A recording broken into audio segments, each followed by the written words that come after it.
परम पवित्र अधिक वैशाख पुरुषोत्तम मास में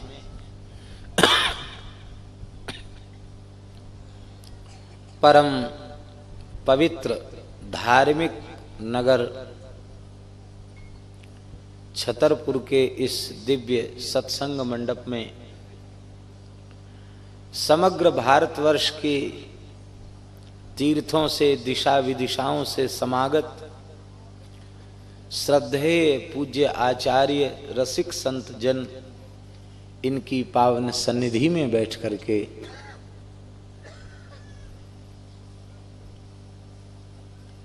श्री ठाकुर जी का प्राण प्रिय ग्रंथ भक्तमाल, इस ग्रंथ के माध्यम से भक्त चरित्रों के कथन श्रवण के माध्यम से सत्संग लाभ प्राप्त हो रहा है। हमारे श्रीधाम वृंदावन के परम रसिक आचार्य चरण अनन्य रसिक नृपति श्री स्वामी हरिदास जी की परंपरा के पूज्य आचार्य श्री गोरीलाल कुंजवाले महाराज जी विराजमान हैं। प्रारंभ के दिवस से ही उनकी पावन सन्निधि हम सबको प्राप्त हो रही है और जिनके कल आगमन की सूचना थी किंतु कल मार्ग में ही प्रेमियों ने रोक लिया और फिर आज प्रातःकाल आगमन की सूचना थी, तो हम समझते संभवतः 12-1 बजे के करीब 1 बजे के करीब पदार्पण हुआ। ऐसी हमारे भारतवर्ष के सुप्रसिद्ध संत सेवी स्थान श्री अवध में श्री मणिराम छावनी के वर्तमान विराजमान पूज्य श्री महाराज जी दोनों ही बड़े महाराज जी और महाराज जी दोनों का ही दर्शन हम लोगों को होता है, किंतु अधिक मास के कारण महाराज जी वे अवध में ही विराजे हैं, अवध से बाहर नहीं जाएंगे। पुरुषोत्तम मास में अपने ही स्वरूप श्री महाराज जी को भेजा है। छावनी वाले महाराज जी भी आए हैं और तीर्थराज प्रयाग से श्री फलाहरी जी महाराज भी कृपा करके पधारे हैं। अखिल भारतीय निर्वाणी अनिक श्री महंत हनुमानगढ़ी अयोध्या और आपके बुंदेलखंड में भी टीकमगढ़ जनपद में मुरली मनोहर मंदिर बराना में विराजने वाले हमारे पूज्य गुरुदेव के गुरु भ्राता पूज्य श्री महाराज जी बराना वाले महाराज जी एवं परम सरल हृदय साधु सेवी श्री ललितपुर नरसिंह मंदिर वाले पूज्य श्री महाराज जी भी विराजमान हैं और इस ओर भी सीधी वाले महाराज जी पूज्य रामायणी श्री रामेश्वर दास जी श्री मोहनदास जी महाराज आदि आदि अनेक संत पधारे। नीचे भी बहुत से संत महापुरुष बैठे, जानकी शरण जी प्रभुदास जी आदि आदि। यही सौभाग्य है भक्तमाल की कथा की जो मर्यादा है वह भी यही है। प्रियादास जी कहते सुनी संत सभा झूम रही। भक्त चरित्र सुनकर के संतों की सभा झूमने लगी और कहने लगी सुने है अगर अब जाने में अगर सही चोबा भय नाभा सो सुगंध भक्तमाल है।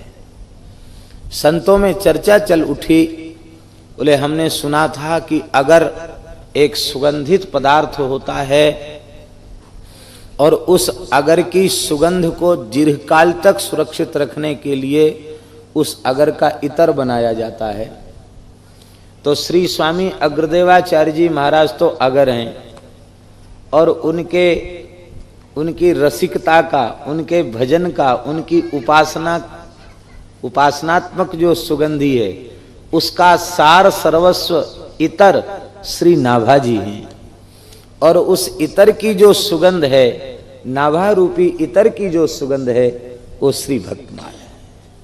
चोबा भय नाभा सो सुगंध भक्तमाल है।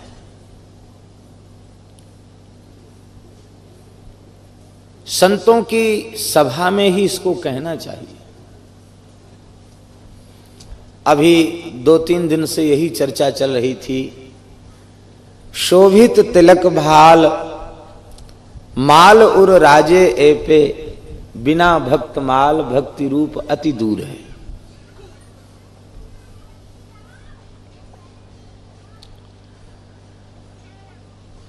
अब पुनः उसकी चर्चा करें, इसकी आवश्यकता नहीं है। वैसे तो इतना सुंदर विषय है कि 4-5 दिन इसी की चर्चा हो। बिना भक्तमाल भक्ति रूप अति दूर है। और भगवत प्रेरणा से, गुरुजनों की कृपा से जब बैठते हैं तब कोई नवीन नवीन भाव स्फुरित होता है, जो कभी पहले सोचा नहीं गया, विचार नहीं किया गया। नए नए भाव स्फुरित होते हैं। बिना भक्तमाल भक्ति रूप अति दूर है। किंतु उन उठते हुए भावों को हम प्रणाम करते हुए आज श्री भक्तिमती रत्नावती जी का चरित्र कहेंगे।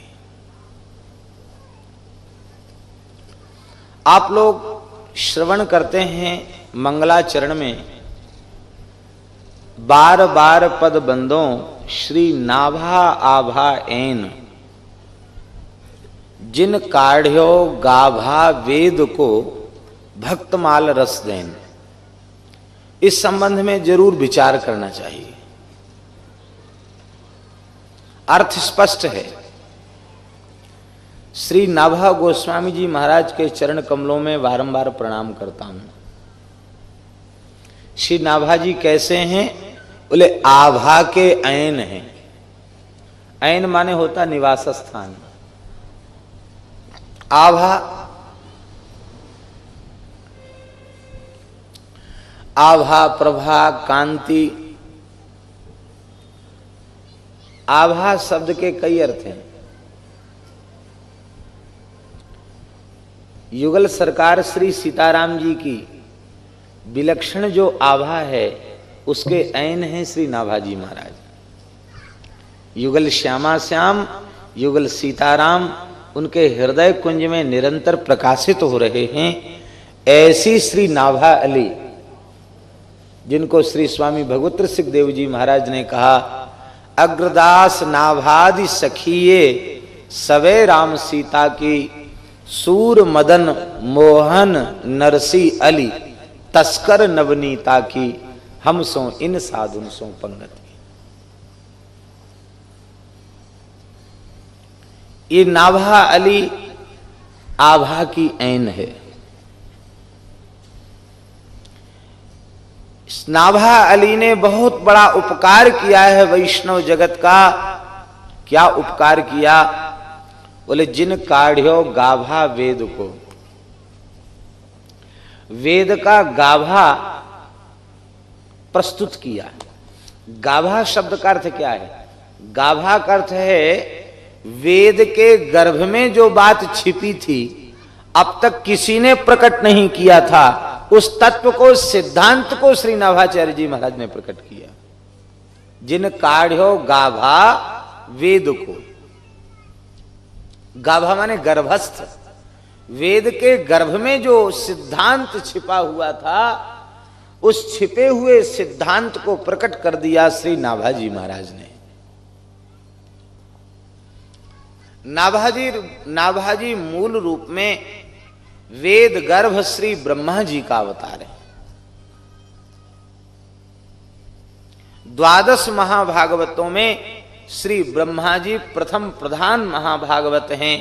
स्वयंभूर नारद शंभु कुमार कपिलो मनु, प्रहलादो जनको भीष्मो बलिर्वैयासिकिर्वयम्, द्वादशैते बीजानीमो धर्मम भागवतम भटाः, गुह्यम विशुद्धम दुर्बोधम यज्ञात्वामृतमश्नुते। 12 भागवत धर्म के आचार्य हैं। उनमें प्रथम आचार्य श्री ब्रह्मा जी महाराज। वे श्री ब्रह्मा जी महाराज भगवान श्री कृष्ण की ब्रज लीला का दर्शन करने के लिए श्री वृंदावन पधारे। और हमारे मोहल्ले में, हमारा मोहल्ला जानते हैं बंसी भट्ट, ज्ञानगुदरी बंसीबट के मध्य है मलुक पीठ। हमारे मोहल्ले में बंसीबट की छाया में श्री बालकृष्ण लाल को गोप सखाओं के सहित छाक लीला करते आरोगते हुए देखकर, छाक लीला करते हुए देखकर वेद गर्भ श्री ब्रह्मा जी मोहित हो गए। मन में विचार करने लगे, बड़े बड़े ब्रह्मर्षि, तपः पूत अंतःकरण वाले महात्मा अत्यंत भाव पूर्वक, प्रेम पूर्वक, देश काल वस्तु पदार्थ की शुद्धि से युक्त होकर विशुद्ध मंत्रोच्चारण पूर्वक यज्ञों में भगवान का आवाहन करते हैं, भक्ति पूर्वक पुरोडास निवेदित करते हैं। और यह परमात्मा ऐसे इन ऋषि मुनि महात्माओं के द्वारा निवेदित पुरोडास भी प्रत्यक्ष प्रकट होकर ग्रहण नहीं करता। और ये कैसा परमात्मा, जो कोई ग्वाल बाल कहता है कि लाला तेरी सौगंध है, तू नेक पी के तो देख, मेरी मैया ने कैसी सुंदर धुंगारी छाछ बनाई है। तो आधी तो पी गया कमोरी में मुंह लगा के, अब बची खुची ठाकुर जी को कहता है कि पी के तो देख। ठाकुर जी उसकी जूठी छाछ पीने लग जाते हैं। कोई कहता कन्हैया देख, मेरी मैया ने कैसो बढ़िया अचार डालो। अब अचार तो मैंने खाई लियो, अंगूर इनमें मसालो लगे हो, तू चाट के तो देख। ठाकुर चाट लेते। हंस रहे थे, खेल रहे थे, खा रहे थे, खिला रहे थे, ब्रह्मा जी मोहित हो गए। आप सबको चरित्र मालूम है, चरित्र तो हमें श्री रत्नावती जी का कहना है। ब्रह्मा जी ने बालकों की चोरी कर ली और बछड़ों की चोरी कर ली। हमारे ब्रज के रसिकों ने कहा है कि ठाकुर जी को कोई चोर कहे तो वो मूढ़ है। क्यों? बोले यहां की भूमि का यह प्रभाव है। ठाकुर चोरी करने लग जाए तो कोई बात नहीं, बड़े बूढ़े ब्रह्मा भी आकर यहां चोरी करना सीख गए। तो ये तो यहां की रज की महिमा है।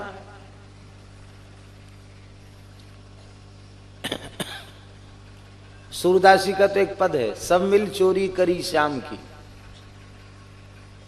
एक माखन चोर कन्हई, ब्रह्मा चोर, विष्णु चोर, शंकर चोर, सबको चोर बताया सूरदास जी ने एक पद में। और कहा कि बताओ, सब चोर दुनिया के सब हैं, इनको कोई चोर नहीं करता, हमारा एक माखन चोर कन्हई। माखन की चोरी करने वाले को सबने चोर कह दिया। ब्रह्मा जी ने बालक और बछड़ों की चोरी कर ली। भगवान ने 1 वर्ष तक बछड़े बालकों के रूप में प्रकट होकर ब्रज में लीला की। और जब श्री ब्रह्मा जी के मोह की निवृत्ति हुई और श्री ब्रह्मा जी महाराज भगवान की शरण में आए, भगवान का स्तवन किया। नौमीड्यते भ्रवपुषे तडिदंबराय गुंजावतंस परिपिच्छल सन्मुखाय वन्यस्रजे कवल वेत्र विषाण वेणु लक्ष्मश्रिये मृदुपदे पशुपांग जाय। बड़ी लंबी स्तुति है श्री ब्रह्मा जी की, बहुत प्यारी स्तुति है श्री ब्रह्मा जी की। और इस स्तुति में ब्रह्मा जी ने भगवान से कई प्रश्न भी पूछे। इतनी लंबी स्तुति का तात्पर्य यही था कि भगवान कहते वाह बहुत अच्छी आपकी स्तुति, हम बड़े प्रसन्न हैं। पर ब्रह्मा जी बोले जा रहे हैं, भगवान ना हाँ कहते न हूं कहते, इतना भी नहीं कहते कि आपका स्तवन बहुत सुंदर है, कुछ तो कहते, कुछ भी नहीं कहा, मौन रह गए भगवान। तब भगवान का मौन टूटे, इसके लिए ब्रह्मा जी ने कई प्रश्न भी किए स्तुति में। कई प्रश्न हैं ब्रह्म स्तुति में।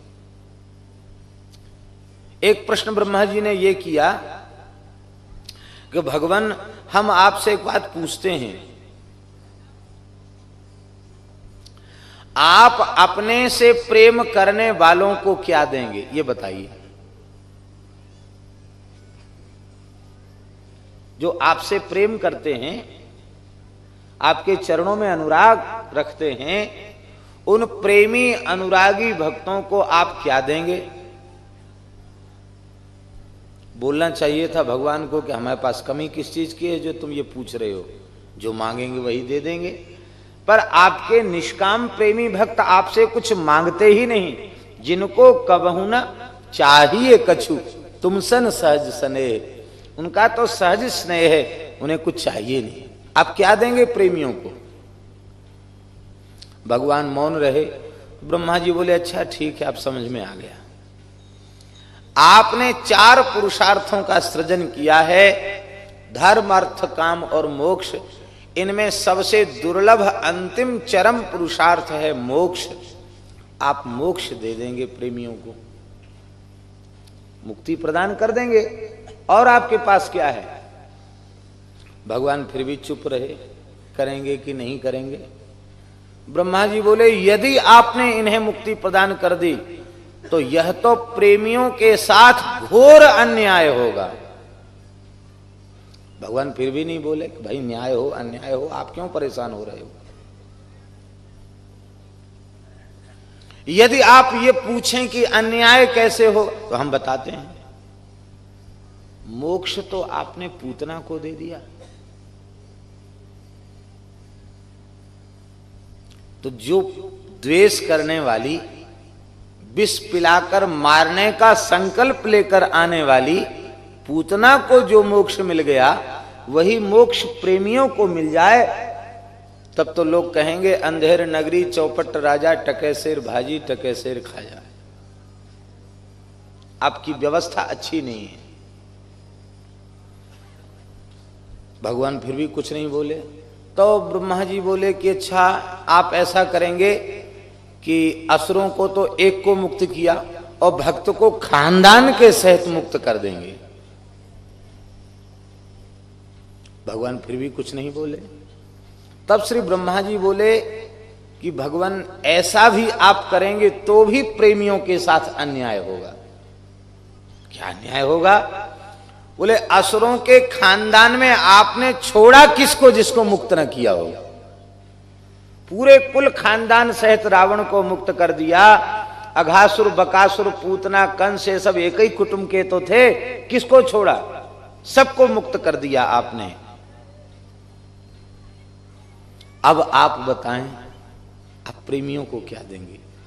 मोक्ष तो आपने असुरों को दे दिया, कुल खानदान सहित मुक्त कर दिया, अब प्रेमियों को क्या देंगे?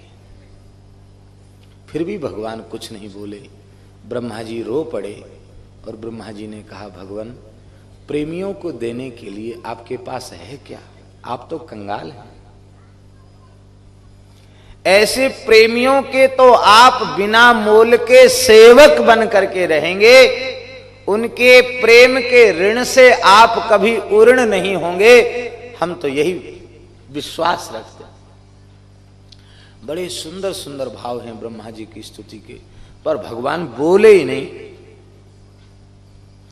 इनकी लीला को देखकर महाराज जी कृष्ण करणामृत ग्रंथ के रचयिता श्री बिल्वमंगल महाप्रभु ने भगवान से कई प्रश्न कर दिए। बिल्वमंगल महाप्रभु कह रहे हैं गोपालाजिर करद में विहर से विप्राध्वरे लज्ज से ब्रूषे गोधन हुंकृते स्तुति सतैर मौनम विधत्से सताम दास्यम गोकुल पुंश्चली सुकुरुषे स्वाम्यम न दान्तात्मसु ज्ञातम कृष्ण तवांघ्रि पंकज युगम प्रेमाचलम मंजुलम। हे गोपाल, हे ग्वारिया गोपाल, गोकुल की कीच में तो विहार करते हो, मैया के रोकने पर भी, और ब्राह्मणों के बुलाए जाने पर उनकी पवित्र यज्ञशाला में जाने पे आपको लज्जा आती है। विप्राध्वरे लज्ज से, मैया के रोकने पर भी गोकुल की कीच में विहार करते हो, पंकाभिषेक लीला करते हो, और मैया को कहना पड़ता है पंकाभिषिक्त सकला वयवम विलोक्य दामोदरम बदति कोपवशात् यशोदा त्वं शूकरोषि गतजन्मनि पूतनारे इत्युक्त सस्मित मुखो वतनो मुरारी। मैया को कीच में सने हुए देखकर कहना पड़ता है, लाला मोए तो ऐसा लगे कि तू पूर्व जन्म को सुअर है। सुअर जैसे कीच में अपने आप को सान के सुख माने है, ऐसे तैने अपनो सबरो श्रीअंग कीच में सान राख्यो है। ठाकुर जी खिलखिलाकर हंस पड़े, मानो भगवान की मुस्कान यह कह रही है, मैया तू कह तो रही खींच के, पर कह रही है सांची मैंने वाराह अवतार धारण किया। बिलमंगल जी कहते हैं बाल कृष्ण की मुस्कान रसिकों की रक्षा करे। इत्युक्त सस्मित मुखा मुरारी ही न अवतु, हम सबकी रक्षा करें। तो ब्राह्मणों के यज्ञ में जाने में आपको लज्जा आती है और गोकुल की कीच में आप मैया के मना करने पर भी विहार करते हो। ब्रूषे गोधन हूं करते, छोटे छोटे बछड़ा, लालजी घुटरुवन चल रहे हैं नंद महल के मणिमय प्रांगण में, और बछड़ों ने देखा लालजी को तो वे उत्साह पूर्वक पूंछ उठाकर उछलते हुए बछड़े आए, कान खड़े होकर के उस रूप राजी का दर्शन करके वे स्तब्ध हो रहे हैं और ठाकुर जी को सूंघते हैं, सूंघकर फिर बिचकते हैं, फिर उछलते हैं और फिर दूर खड़े होकर हुंकारी भरते हैं, जैसे ठाकुर जी से को खेलने के लिए आमंत्रित करते हो। कहते गोकुल के छोटे छोटे बछड़ा बछिया, इनकी भाषा तो समझते हो, इनकी हुंकारी भरने पर घुटरुवन चलते हुए पहुंच जाते हो, और धीरे से अब खड़े होने में तो सहारे की जरूरत है, उनकी लटकती हुई पूंछ को पकड़ के खड़े हो जाते हो, उनको मुख से चूमने लग जाते हो, और श्री कृष्ण का कोमल संस्पर्श प्राप्त करके वे बछड़े छलांग लगा के दौड़ने लग जाते हैं। आप पकड़ना ही जानते हैं, छोड़ना जानते नहीं। बछड़ों की पूंछ पर लटकते हुए आपकी बड़ी अद्भुत शोभा होती है। दूसरी जगह दर्शन न हो इस झांकी का, पर ब्रज में लटकंत ब्रह्म का दर्शन होता है, पूंछ में लटकता हुआ ब्रह्म। और मौनम विधत से सताम, यहां सताम का अर्थ है ब्रह्मा जी। ब्रह्मादिक देवता लंबी चौड़ी स्तुति करते हैं, फिर भी मौनम विधत से, मौन रह जाते हो, जैसे मानो बोलना ही नहीं जानते, अथवा काष्ठ मौन व्रत ले रखा हो। और दास्यम गोकुल वल्लवीषु कुरुषे, गोकुल की भोली भाली अनपढ़ जो गोपी है, उन गोपियों की दासता करते हो, नौकरी। लालजी पहुंच गए बगर में, गोष्ठ में, अपने नेत्र मीड़ते हुए, जम्हाई लेते हुए गोपी झांकी का दर्शन करके कृतकृत्य हो गई। आओ लालजी पधारो। बड़े प्रभात की बेला में बड़े मंगल में दर्शन दिए। कैसे आए हो? बोले आए हुए को एक ही हेतु है, बड़ी जोरन की भूख लग रही है। कहा सेवा करूं? बोले तेरे हाथ को माखन बड़ो अच्छो लगे, माखन को भोग लगाए। प्रातः काल मंगला भोग धरा माखन को। गोपी बोली एड़ी ते चोटी को पसीना एक है जाए तब नेक सो माखन निकसे, और इतनी मूल्यवान वस्तु सैंत मैत में दे दूं, मुफ्त में दे दूं, ये संभव नहीं है। ठाकुर जी बोले तो तू बता कौन सो काम तेरो करूं? बोले ऐसो कर, मैं गोबर फेंक रही हूं, मेरी गोबर की हेल उछवाए दे। गोबर की जो हेल है उसको उछवाए दे। देख लाला जितेक हेल उछवावेगो उतेक माखन की नौनी मिलेगी, सदलौनी नौनी माखन की मिलेगी।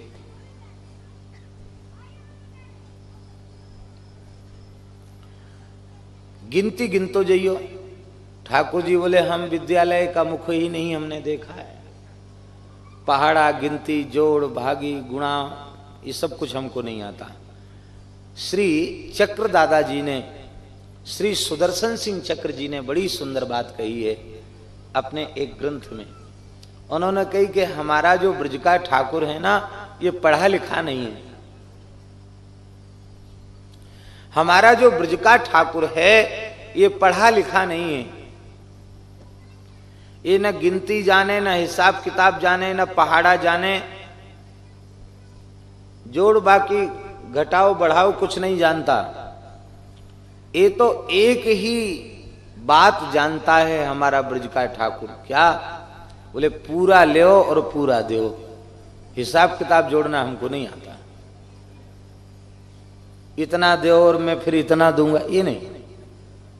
16 आना अपना मन दे दो और 16 आना श्री कृष्ण को ले लो। और ये दूसरा हिसाब किताब इनको करना, पढ़े लिखे नहीं। ठाकुर जी बोले हिसाब किताब जोड़ना हमको आता नहीं है। अरे भाई गिनती तो करनी पड़ेगी। कैसे? गोपी बोले कोई बात ना है, जब तू एक हेल उचवावेगो तो मैं गोबर की एक टिकिया तेरे कपोल पे धर दूंगी और ऐसे पूरे मुख पर गोबर की टिप्पी रख दूंगी। फिर बाद में सब गोबर की हेल उच जाने के बाद फिर गिनती करूंगी, 1 2 3 4 कितनी हुई, उस हिसाब से माखन दे दूंगी। अब गोपी की हेल उचवाते और गोपी एक टिक्की, इसको गोमय श्रृंगार लीला कहा जाता ब्रज में, एक गोबर की टिक्की रख देती ठाकुर जी के कपोल पर और गोपी गोबर फेंकने जाती, तब तक ठाकुर जी एक टिकिया अपनी तरफ से रख लेते माखन के लोभ में। गोपी ने कही कि इतेक तो होलते हैं, हेलते ने उचवाई ना है जितेक तेने टिपकी लगाए राखी है।